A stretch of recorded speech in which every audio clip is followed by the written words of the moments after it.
हमारे चैनल से जुड़े रहने के लिए YouTube पर इस चैनल को सब्सक्राइब करें।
इंतहाई एहतराम व अक़ीदत के साथ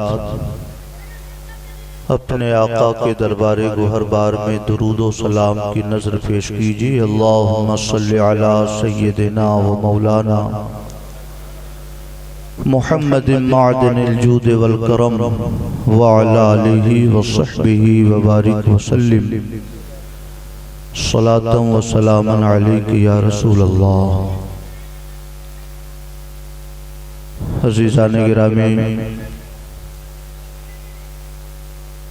जामे मस्जिद रेनूकोट की कमेटी के ज़ेरे एहतिमाम मुनक़िद होने वाला सालाना जलसा सीरतुन नबी सल्लल्लाहु अलैहि वसल्लम इंतहाई कामयाबियों के साथ अपने इख्तितामी मरहले की तरफ रवां दवा है।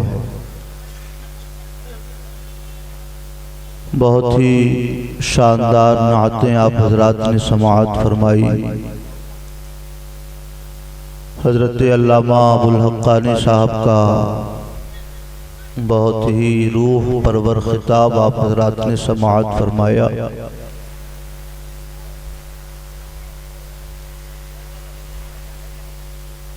मैं समझता हूँ कि अल्लामा अबुल हक्कानी साहब का खिताब हमारे और आपके लिए मिसाले राह है। अपनी ज़िंदगी को बेहतर बनाने के लिए उनके बताए हुए खतूत पर अगर हम अपनी ज़िंदगी को गुजारें तो एक अच्छा इंसान और एक नेक मुसलमान बनकर हम और आप जिंदगी गुजार सकते हैं।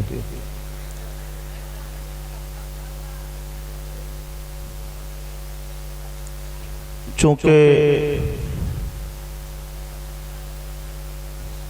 हम लोग आपके घर के आदमी हैं, आमद और रफ्त होती रहती है, इसलिए मुनासिब था कि बाहर से तशरीफ़ लाए हुए मेहमानों को ज़्यादा से ज़्यादा वक्त मिले।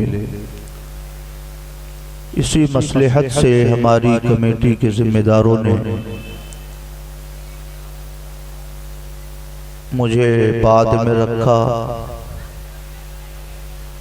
मगर मैं ये समझता हूँ कि अब भी सामईन की जितनी तादाद है, अगर आप हज़रात गौर से मेरी चंद बातें समाअत कर लें तो मेरे लिए खुशी और मसरत की चीज़ होगी।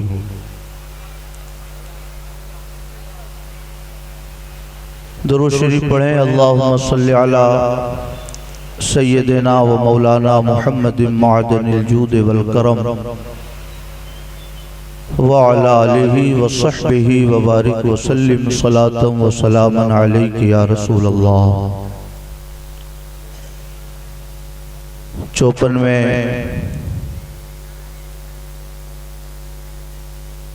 इम्तियाज साहब जो वहाँ के चेयरमैन थे, एक हादसे का शिकार हुए।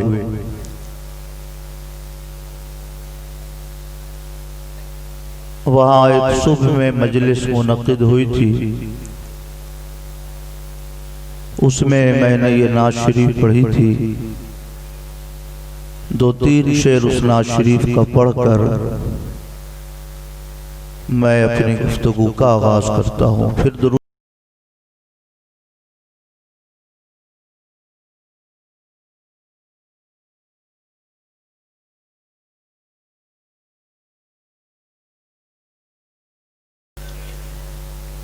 नबी का नाम जो मैं एक बार लेता हूँ, नबी का नाम जो मैं एक बार लेता हूँ, नबी का नाम जो मैं एक बार लेता हूँ, ख़िज़ा में बैठ के लुत्फ़े बहार लेता हूँ, ख़िज़ा में बैठ के लुत्फ़े बहार लेता हूँ।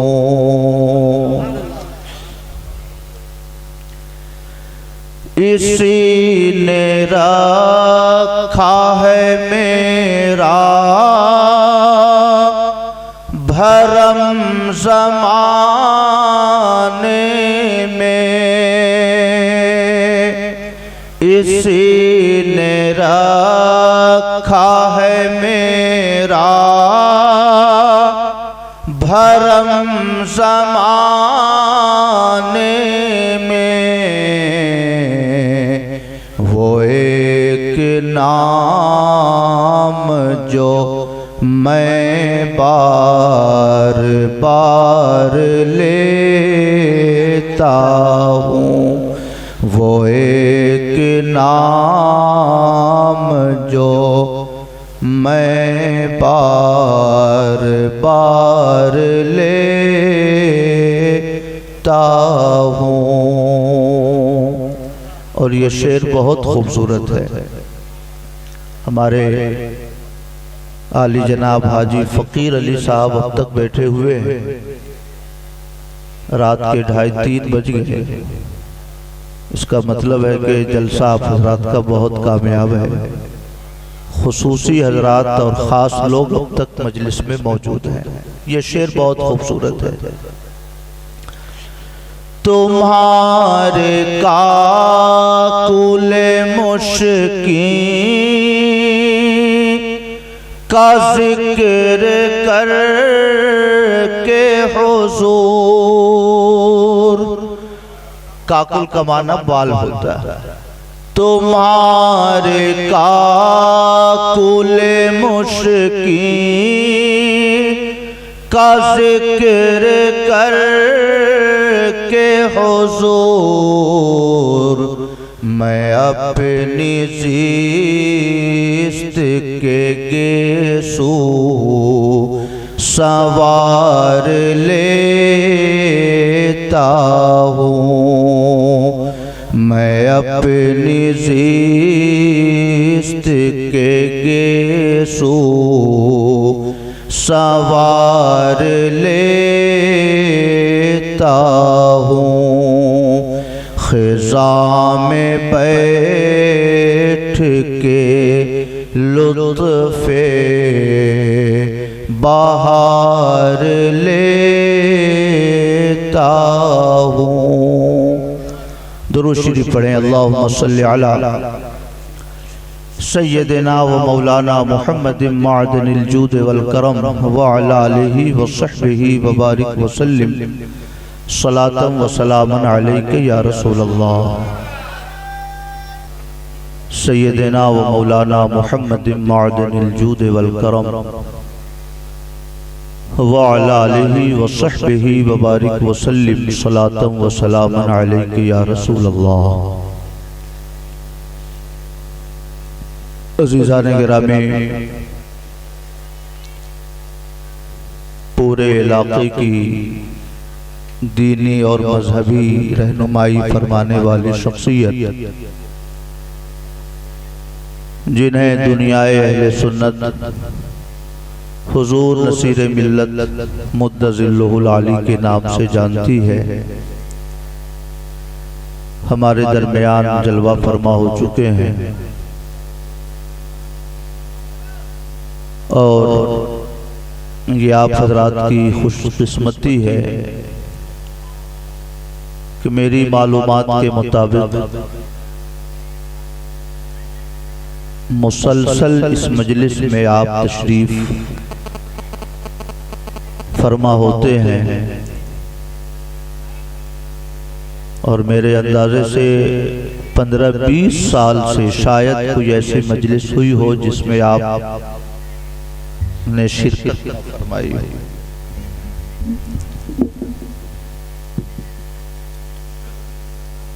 आज एक जमाना था जब हुजूर हाफिज मिल्लत के लिए हुजूर मुफ्ती शरीफुल हक साहब ये शेर पढ़ते थे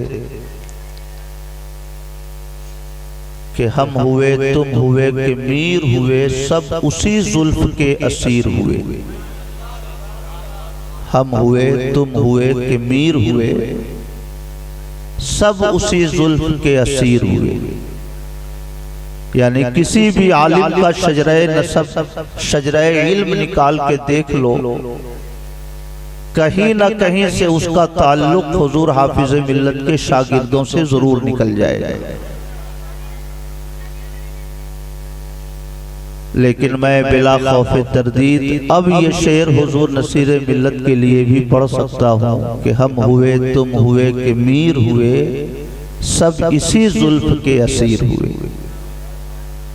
आज हिंदुस्तान में जितने गिने चुने नाम, खिताबत का मैदान हो, तदरीस की दुनिया हो, तसव्वुफ की बज़्म हो, आप जितने आलिमों का नाम लें, कहीं ना कहीं से वो हुजूर नसीर मिल्लत के शागिर्द निकलेंगे या हुजूर नसीर मिल्लत के शागिर्दों के शागिर्द निकलेंगे। समझ रहे हैं? तो अल्लाह पाक इनके साये करम को हमारे और आपके सरों पर तादेर बाकी रखे, और उनकी इल्मी और दीनी बरकतों से अल्लाह पाक हम सबको मुस्तफीज फरमाए। दुरूद शरीफ पढ़ें। अल्लाहुम्मा सल्लि अला सय्यदिना व मौलाना मुहम्मदिन मअदनिल जूद वल करम व अला आलिहि व सहबिहि व बारिक व सल्लिम सलातन व सलामन अलैका या रसूल अल्लाह। एक बड़ी नायाब किताब है, उसका नाम है इबरीज शरीफ। आला हजरत इमाम अहमद रजा खां कुद्दस सिर्रुहुल अजीज ने अपनी किताबों में इस किताब का बहुत जिक्र फरमाया है, और बड़े अदब से उनके मुसन्निफ का नाम लेते हैं। सैयदी अब्दुल अजीज दब्बाग फरमाते हैं, इन लफ्जों में उनका जिक्र करते हैं। इत्तेफाक से मक्के शरीफ के कुतुब खाने में इबरीज शरीफ पे नजर पड़ गई, तो 50 या 55 रियाल में वो किताब मैंने ले ली, इबरीज शरीफ अरबी का नुस्खा। अब उसका उर्दू तर्जमा भी दस्तयाब है, रायपुर के कई लोगों के पास मैंने उर्दू तर्जमा देखा। अहले सुन्नत के अकायद के सिलसिले में बड़ी मुस्तनद और बड़ी अहम किताब है। सैयदी अब्दुल अजीज दब्बाग गौसे वक्त थे, आंखों से नाबीना थे, मगर अल्लाह पाक ने इल्म लदुन्नी से उनके सीने को मामूर फरमाया था। किसी मजलिस में तशरीफ ले जाते, किसी आलिम की तकरीर हो रही होती, आजकल जिस अंदाज में तकरीर होती है उस अंदाज में तो जलसे नहीं होते थे। कोई भी आलिम किसी भी मजलिस में हदीस सुना रहे होते तो सैयदी अब्दुल अजीज दब्बाग नाबीना होने के बावजूद फरमाते थे कि ये हदीस ज़ईफ है, ये हदीस नहीं है हुजूर की। कोई हदीस सुनते फरमाते हाँ ये मेरे आका की हदीस है, ये मेरे आका की हदीस है। तो इबरीज शरीफ में उनके मलफूजात जिन्होंने जमा किए हैं उनके शागिर्द ने, वो कहते हैं कि मैं उनसे पूछता था हुजूर ना आपने कभी इल्मे हदीस हासिल किया, ना आपने कभी इल्मे अस्माउर रिजाल का शऊर हासिल किया, ना आपने हदीस की किताबें पढ़ी हैं हुजूर, ये कैसे आपको पता चल जाता है कि ये पैगंबर की हदीस है और ये पैगंबर की हदीस नहीं है?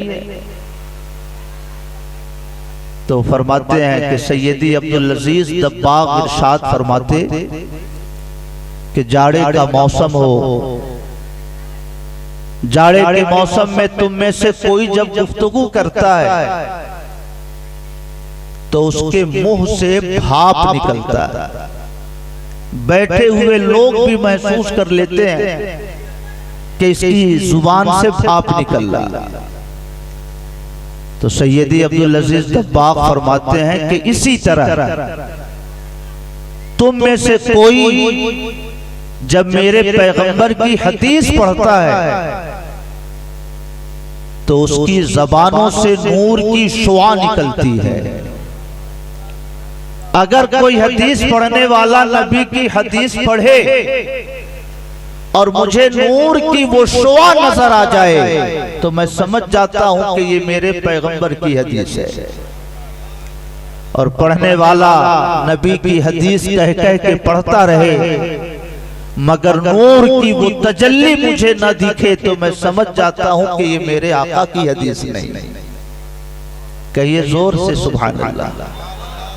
इतने बड़े बुलंद पाया बुजुर्ग गौसे वक्त थे उस जमाने के। एक बात उनके शागिर्द ने पूछी, हुजूर शबे कद्र ये कब आती है? मेरे पैगंबर को ये पता था कि नहीं? इल्मे गैब के सिलसिले में इख्तिलाफ करते हैं ना कि नबी को गैब की बातों की खबर है कि नहीं। शबे कद्र आम तौर से मशहूर है कि ये 27वीं रमजान को आती है, मगर मुहक्किकीन उलमा इरशाद फरमाते हैं कि शबे कद्र ये रमजान के आखिरी अशरे में घूमती रहती है। कभी 21 रमजान को शबे कद्र आ जाती है, कभी 23 रमजान को शबे कद्र आ जाती है, कभी 25 को, कभी 27 को, कभी 29 को, ये घूमती रहती है। इसलिए मेरे आका रमजान के आखिरी अशरे में मस्जिद में एतिकाफ करते थे, गोशा नशी हो जाते थे। क्यों? हो सकता है हम 27वीं समझ के शब बेदारी करें और शब कद्र गुजर गई हो 25 को। हो सकता है हम 25वीं शब में बेदार रहें और शब कद्र आए 29वीं रमजान को। तो आप किसी भी रात में शब बेदारी करेंगे, उस रात में जगने का सवाब तो मिलेगा मगर शब कद्र का सवाब नहीं मिल पाएगा। अब कोई शख्स 20 रमजान से लेके 30 तक रेगुलर एतिकाफ में बैठता है तो ये यकीनी है कि वो 21 में भी जगेगा, 23 में भी जगेगा, 25 में भी जगेगा। तो जो एतिकाफ में बैठे उसके लिए शब कद्र का मिलना यकीनी हो जाता है। समझ रहे हैं?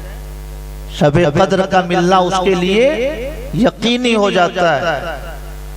मगर अब हमारी और आपकी महरूमी है कि इत्तिकाफ के लिए भी अब किराए का आदमी तलाश करते हैं।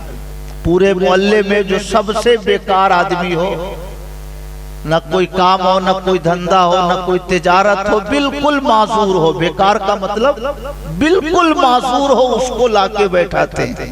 जरा साहब बैठ जाइए, लोग कुर्ता सिलवा देते हैं, पाजामा सिलवा देते हैं।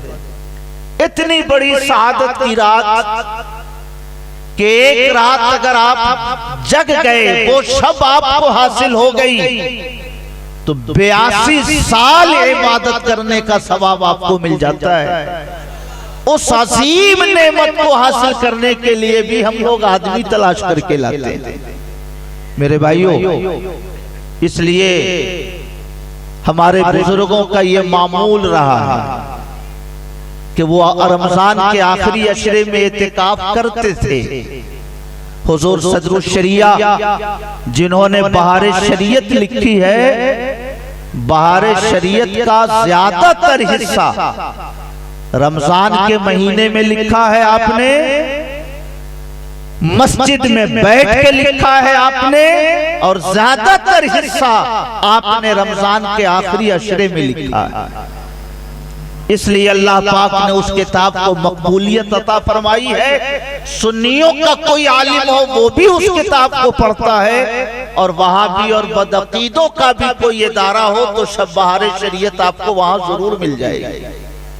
जब उनके बड़े से बड़े लोगों को, बड़े से बड़े उनके आलिमों को अगर कोई मसला नहीं समझ में आता तो कहते हैं जरा देखो तो बहार शरीयत में मौलवी अमजद अली ने क्या लिखा है। समझ रहे मेरी बात? मैं शबे कद्र का तस्करा तो सिमरन करना चाहता हूँ। अल्लाह तौफीक दे तो जिंदगी में कभी एक बार इत्तिकाफ में बैठकर शबे कद्र की बरकतें हासिल करने की कोशिश कीजिए। मैंने ये तस्करा एक बात कहने के लिए शुरू किया था। उनके शागिर्द ने, यानी सैयदी अब्दुल अजीज दब्बाग के शागिर्द ने पूछा उनसे कि हुजूर आप ये बताएं कि मेरे पैगंबर को शबे कद्र का इल्म होता था कि नहीं होता था।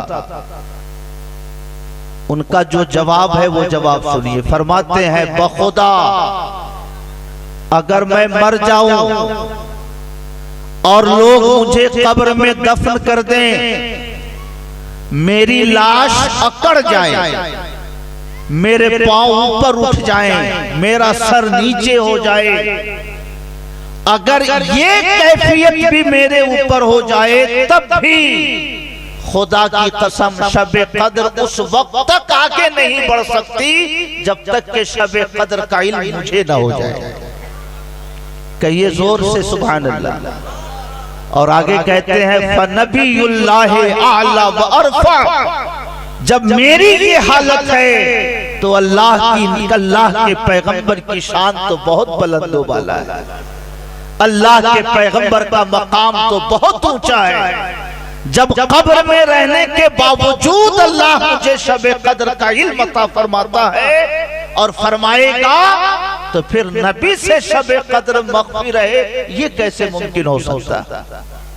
कहिए जोर से सुभान अल्लाह। मेरे अजीज दोस्तों, मैं सैयदी अब्दुल अजीज दब्बाग की वो कीमती बात सुनाना चाहता हूँ।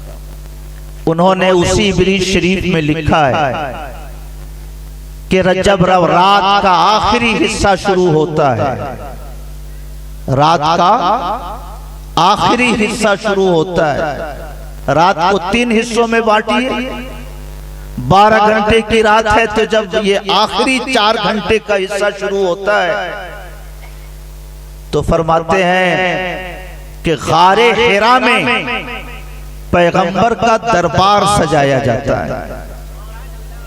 सुभान अल्लाह। जिसमें सहाबा तशरीफ फरमा होते हैं, पूरी दुनिया के अख्ताब, पूरी दुनिया के औताद उस मजलिस में हाजिर होते हैं।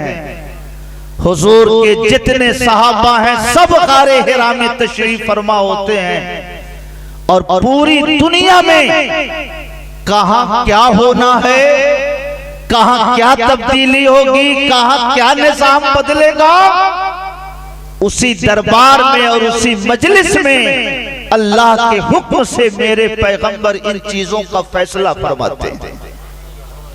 कहिए जोर से सुभान अल्लाह। फरमाते हैं कि उन लम्हों में अगर दुनिया के किसी भी खित्ते में रहने वाला मुसलमान दुआ करे और उन बुजुर्गों की दुआओं से उसकी दुआ टेली कर जाए तो उस इंसान की दुआ जरूर मकबूल हो जाया करती। कहिए जोर से सुभान अल्लाह। मेरे भाइयों, इसलिए हमारे बुजुर्गों का आम तौर से मामूल है कि वो रात के आखिर हिस्से में जगते हैं, शब बेदारी करते हैं, फज्र की नमाज पढ़ते हैं और जब नमाज इशराक पढ़ लेते हैं तब अपनी जगह से वो हटते हैं। मैं समझता हूं कि हिंदुस्तान में जब 6 बजने का वक्त होता है तो वो मदीने शरीफ में तहज्जुद का वक्त होता है। इसलिए मुसलमान अगर नमाज फज्र पढ़कर इशराक के वक्त तक मुसल्ले पे बैठ के इबादत करता रहे तो उसकी ये फजीलत तो हदीसों में मेरे पैगंबर ने बयान फरमाई है कि रजा बिहज्जिन व उमरतिन, जो नमाज इशराक पढ़ के हटता है वो एक हज और एक उमरा का सवाब लेके वहां से हटता है। ये फजीलत तो हदीसों में मज़कूर है ही, उसके अलावा ये फजीलत भी उसे मिलती है कि उन्हीं लम्हों में गारे हिरा में मेरे पैगंबर का दरबार मुनक़िद होता है। कहिए जोर से सुभान अल्लाह। मेरे भाइयों, जब कोई बहुत कट दलीली करता है और हुजूर नसीर मिल्लत के कारनामों से आंखें चुराने की कोशिश करता है तो मैं उससे कहता हूं कि आप उनकी बात क्या करोगे। अल्हम्दुलिल्लाह नमाजों की पाबंदी फरमाते हैं, नमाज इशराक पढ़ के मुसल्ले से हटते हैं। तुम पूरी जिंदगी खपाओगे तो शायद एक आध बार हज की तुम्हें तौफीक मिल जाए। हुजूर नसीर मिल्लत रोज एक हज और उमरा का सवाब लेकर अपना मुसल्ला छोड़ा करते हैं। कहिए जोर से सुभान अल्लाह। मेरे भाइयों, दुरूद शरीफ पढ़िए। अल्लाहुम्मा सल्ली अला सय्यदिना व मौलाना मुहम्मद मादनिल जूद वल करम व अला आलिहि व सहबिहि व बारिक व सल्लिम सलातन व सलामन अलैका या रसूल अल्लाह, सलातन व सलामन अलैका या हबीब अल्लाह। उनके शागिर्द ने पूछा, हुजूर कुरान शरीफ में जो हुरूफे मुक़त्तआत आते हैं उसका मतलब क्या है? कुरान में आया है अलिफ लाम मीम, क्या मतलब है इसका? कुरान में आया है यासीन, क्या माना है इसका? कुरान में आया है काफ हा या ऐन साद, क्या मतलब है इसका? तो मुझे सारी आयतों की तफसील तो नहीं याद, मगर एक दो आयत का माना मैं बता सकता हूं। वो फरमाते हैं कि ये अल्लाह के राजों में से एक छुपा हुआ राज है। अल्लाह के खजानों में जो राज हैं उन छुपे हुए राजों में से एक राज है ये हुरूफे मुक़त्तआत। और फरमाते हैं, और ये बात तो काज़ी अयाज़ मालिकी रहमतुल्लाह अलैह ने भी शिफा शरीफ में लिखी है कि अलिफ का मतलब अल्लाह, लाम का मतलब हजरत जिब्रील और मीम का मतलब हमारे और आपके पैगंबर। कुरान की इब्तिदाई आयतों में अलिफ लाम मीम आया, ये इशारा है कि इस किताब को भेजने वाला अल्लाह है, लाने वाले जिब्रील अमीन है और जिन तक ये किताब पहुंचाई गई है वो मोहम्मद अरबी है। कहिए जोर से सुभान अल्लाह। हजरत इमाम ज़ैनुल आबिदीन से मरवी है, यासीन का मतलब या सय्यदल आलमीन, ऐ सारे आलम के सरदार, इन्नका लमिनल मुरसलीन, आप बेशक हमारे भेजे हुए रसूलों में से हैं। तो बड़ी कीमती मालूमात है। चलते चलते मैं ये अर्ज करूं आप हजरात से कि रात गुजर गई, माशाअल्लाह हमारे शमीम भाई हजरत से बहुत अकीदत और लगाव रखते हैं। और मैं ये तो नहीं कहता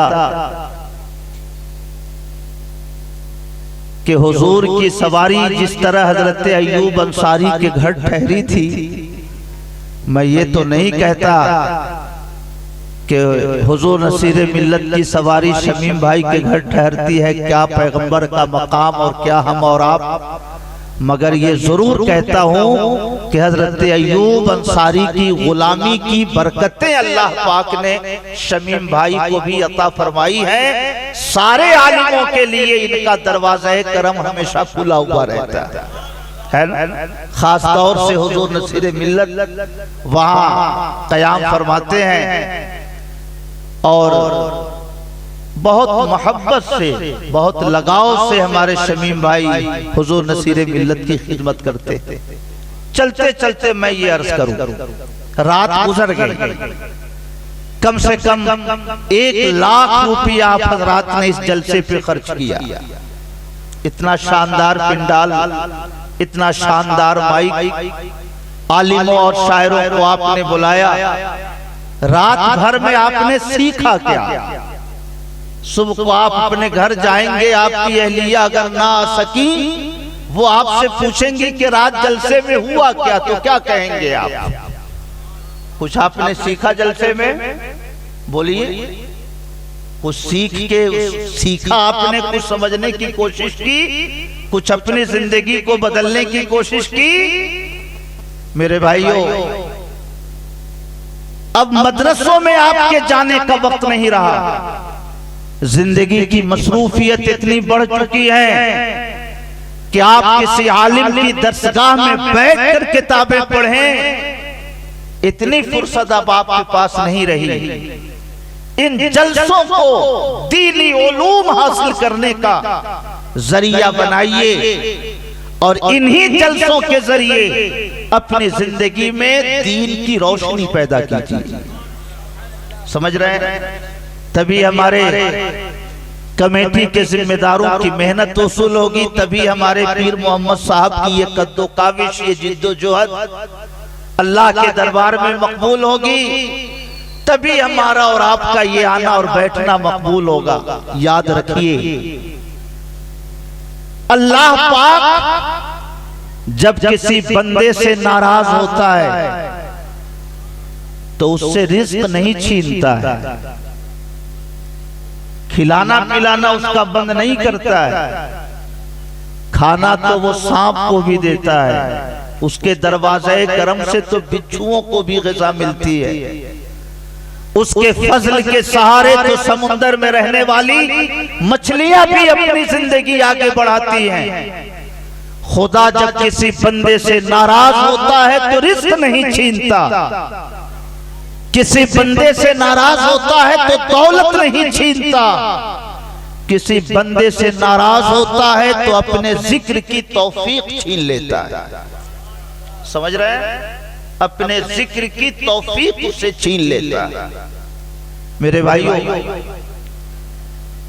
आप अपने मुर्शिद के घर गए मुलाकात के लिए, हुजूर नसीर मिल्लत से मुलाकात के लिए आप उनके घर तशरीफ ले गए आप हज़रात, और लोग बैठे हुए हों,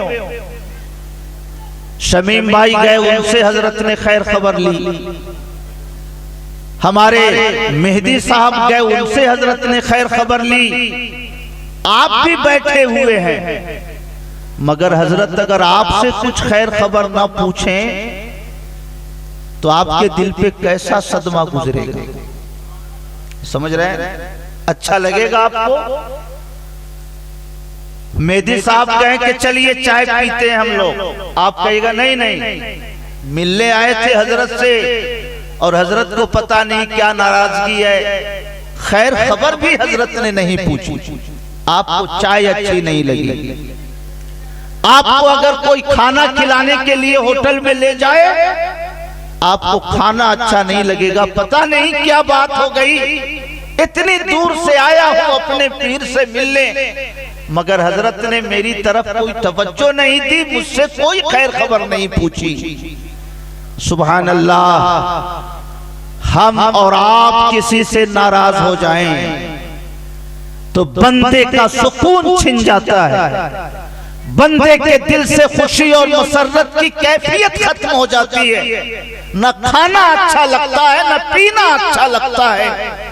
तो जिस बंदे से उसका माबूद नाराज हो जाए, जिस बंदे से उसका परवरदिगार नाराज हो जाए और नाराज होकर उसका रब इबादतों का शौक उसके दिल से खत्म कर दे, कुरान पढ़ने की तौफीक उससे छीन ले, नमाज पढ़ने का ख्याल उसके दिल से खत्म फरमा दे, तो आप समझ सकते हैं कि उस बंदे की दुनिया कैसी होगी और उसकी आखिरत कैसी होगी। इसलिए मेरे भाइयों, अल्लाह पाक इरशाद फरमाता है, वला तकूनू कल्लज़ीना नसुल्लाह फअनसाहुम अनफुसहुम। ए ईमान वालो, उनकी तरह ना होना कि जो अल्लाह को भूल गए तो अल्लाह ने उनको खुद फरामोशी में मुब्तला कर दिया। वो अपने वजूद को भूल गए, वो अपने मकसद जिंदगी को भूल गए।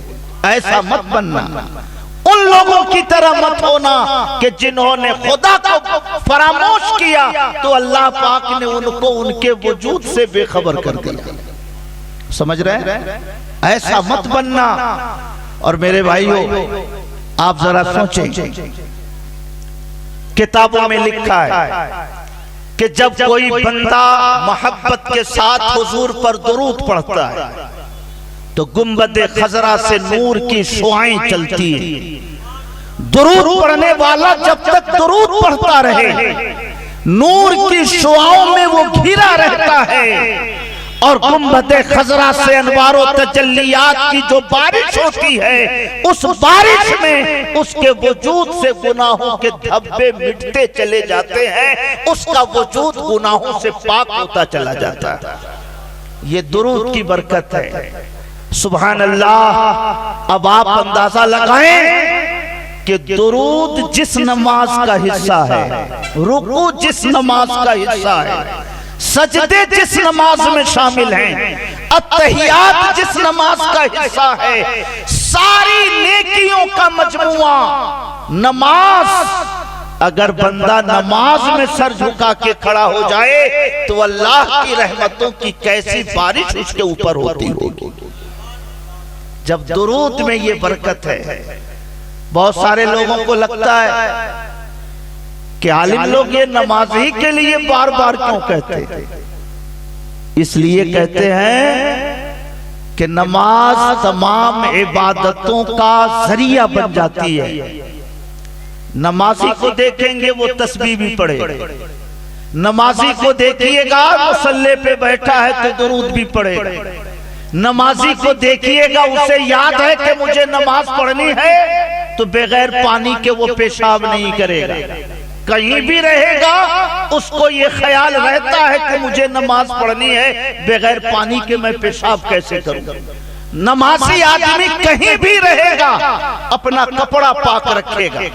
नमाजी आदमी कहीं भी रहेगा कोई उल्टा सीधा काम नहीं करेगा। उसके दिल में ख्याल रहता है कोई देख लेगा तो क्या कहेगा कि नमाजी आदमी और ऐसा काम कर रहा। होता है कि नहीं ऐसा? मैं ये अर्ज करना चाहता हूं, नमाज ये खुदा के जिक्र की लज्जतों से आपको आशना तो करती ही है, दर्जनों गुनाहों से ये नमाज आपकी हिफाजत भी करती है, आपको पाकीज़ा बना के रखती है। और एक बंदे मोमिन की जो शान होनी चाहिए वो शान नमाज की बरकत से अल्लाह पाक आपको अता फरमा दिया करता है कि नहीं?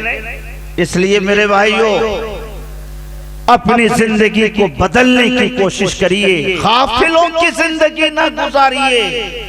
जहां रहिए अपने रब को याद करते रहिए। आपको अगर कोई 10 रुपया दे दे आप उसका शुक्रिया अदा करते हैं। आपको कोई मोबाइल 500 रुपए का दे दे, जिंदगी भर आप उसके आभारी रहते हैं। कोई आपको ईद के मौके पर एक कपड़ा सिलवा के दे दे, आप साल भर उस आदमी का नाम लेते रहते हैं। मैं ये अर्ज करना चाहता हूँ, खुदा ना दे तो वो मोबाइल आपको कहां से देगा? खुदा ना दे तो वो कपड़े कहां से आपको देगा? खुदा ना दे तो वो आपको 10 रुपए कहां से देगा? तो जिसके देने से दुनिया वालों ने आपको दिया, इन देने वाले छोटे हाथों का आप शुक्रिया अदा करते हैं, और जिसके करम से ये देते हैं उस देने वाले करीम को आप क्यों भूल जाया करते हैं? है कि नहीं? अज खुदा दा खिलाफे दुश्मन और दोस्त के दिले हर दो दर तसव्वुफ पे ओस्त। ए लोगों, दुश्मन की मुखालफत हो के दोस्त की दोस्ती हो, सबको अल्लाह की तरफ से समझो। गरचे तीरस कमा बेरू आयत अस कमादार भी न दहले खिरत। अगरचे तीर कमान से चलता है, मगर अक्ल वाले कमान का काम उसको नहीं समझते हैं, कमान चलाने वाले का काम उसको समझते हैं। है कि नहीं? समझ रहे हैं? इसलिए मौलाए रूम ने हम मुसलमानों को इज्जत की जिंदगी का फार्मूला अता फरमाया। गर तू खाही सीस्तन बाबरू जिक्रे ऊ कुन जिक्रे ऊ कुन जिक्रे ऊ। ए लोगों, अगर इज्जत के साथ जीना चाहते हो, आबरू की हिफाजत चाहते हो, बावकार रहकर दुनिया में जिंदा रहना चाहते हो, तो एक रास्ता है, अपने रब का जिक्र करते रहो, अपने रब को याद करते रहो, अपने मौला की नेमतों का शुक्रिया अदा करते रहो। कहिए जोर से सुभान अल्लाह। और आगे लिखते हैं, याद ऊ गरमून से जानत शबद हर दो आलम शेरे फरमानत शबद। अगर खुदा की याद तुम्हारे दिलों में जागुसी हो जाए तो दोनों आलम में जितनी चीजें हैं वो सब तुम्हारे लिए मुसख्खर हो जाएंगी, सब तुम्हारे ताबे फरमान हो जाएंगे। कहिए जोर से सुभान अल्लाह। हजरत इब्राहिम अदहम बादशाहत उन्होंने छोड़ दी, चले गए समुद्र के किनारे, खुदा का जिक्र करने लगे। उनकी हुकूमत में जो वजीर लोग थे, जो उनके इर्द गिर्द रहने वाले लोग थे, कहा हुजूर ये क्या आपने कर लिया? इतनी बड़ी सल्तनत, इतनी बड़ी बादशाहत आपने छोड़कर ये समुद्र की जिंदगी, समुद्र के किनारे क्यों आ गए? हजरत इब्राहिम अदहम ने जिससे वो सुई सी रहे थे, कपड़ा सी रहे थे, समुद्र में फेंक दिया।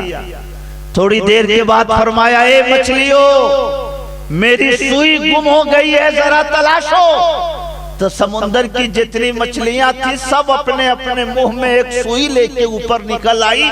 कहा हुजूर ये सुई हो तो ये ले लीजिए, ये सुई हो तो ये ले लीजिए।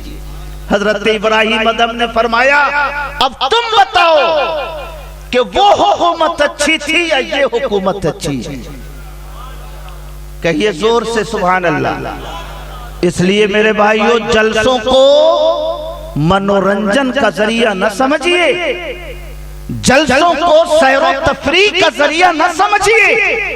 हमारी माँ और बहनों को ये संकल्प लेके यहां से उठना चाहिए कि जैसे फातिमा जहरा हजरत अली मुर्तजा की खिदमत भी करती थी, अपने हाथों से चक्की भी चलाती थी, अपने कांधे पे पानी का मशकीजा रखकर पानी भी लाती थी, मगर जब रात होती मुसल्ले पे सर रख के जब सजदे में चली जाती तो सुभान अल्लाह रात खत्म हो जाती थी, मगर फातिमा जहरा का एक सजदा मुकम्मल नहीं होता था। कहिए जोर से सुभान अल्लाह। अब तो हमारी माओ बहनों को वॉशिंग मशीन में कपड़ा धोना है, पिसा पिसाया हुआ आटा मिलना है, अब उन्हें पानी का मशकीजा नहीं लाना, बटन दबाती हैं पानी टंकी में चला जाता है। जिंदगी की आसानियां उन्हें फराहम हैं। फातिमा जहरा की कनीजों को अगर रात भर सजदे की तौफीक न हो तो कम से कम 5 वक्त अपनी पेशानी अपने मौला के दरबार में ज़ुकूर जरूर झुकानी चाहिए। है कि नहीं? कहिए जोर से सुभान अल्लाह। और हमारे जितने नौजवान भाई यहाँ पे बैठे हैं, सारे भाइयों को, सारे सरपरस्तों को, सारे बड़े बूढ़ों भाइयों को ये अहद करके उठना चाहिए कि अंत भला तो सब भला। है ना, अंत भला तो सब भला, पिछली जिंदगी जैसी गुजरी तैसी गुजरी, मगर अब हम नमाजी बन के जिंदगी गुजारेंगे, अब हम कुरान पढ़ के दिन का आगाज करेंगे, अब हम गरीबों की मदद करके समाज की खिदमत करेंगे, अब हम बेवाओं की आबरू की हिफाजत करके दीन की रक्षा करेंगे। जिंदगी को बदलने का संकल्प लीजिए। जलसे सीरतुन नबी सल्लल्लाहु अलैहि वसल्लम का यही पैगाम है जो आपके दरवाजे तक पहुंचकर आपके दिलों में उतरने की कोशिश कर रहा है। मैं आप हजरात का बहुत शुक्रगुजार हूँ कि आप हजरात इतनी देर से यहाँ तशरीफ फरमाए। मुझे अंदेशा था कि अबुल हक्कानी साहब के खिताब के बाद मजमा बिल्कुल रुखसत हो जाएगा और शायद 2, 4, 10 लोग बच जाएंगे, मगर अल्लाह का बहुत फजल है, उसकी बड़ी मेहरबानी है कि उसने आप हजरात को मकबूलियत के लम्हों में यहाँ बैठने की तौफीक अता फरमाई है। नजर आती है गुलशन में हवा नासाज गार अपनी, गुले बागे खलीली भेज दे बादे बहार अपनी। ऐ उठे उम्मत के वाली, कुफ्र धमकाता है मुस्लिम को, अली को भेज दो आ जाए लेकर जुल्फ़िकार अपनी। और तरीके मुस्तफा को छोड़ना है वजह बर्बादी, तरीके मुस्तफा को छोड़ना है वजह बर्बादी। इसी से कौम दुनिया में हुई बेइख्तिदार अपनी। मैं कमेटी के जिम्मेदारों का भी शुक्रगुजार हूँ कि कम से कम साल में एक बार वो जिक्र इलाही और जिक्र रसूल समाअत करने का मौका हमें और आपको वो देते हैं। अल्लाह पाक उन सबको अपनी हिफाजत में रखे, सबको अपनी रहमतों से शाद काम फरमाए। अस्सलामु अलैकुम व रहमतुल्लाह।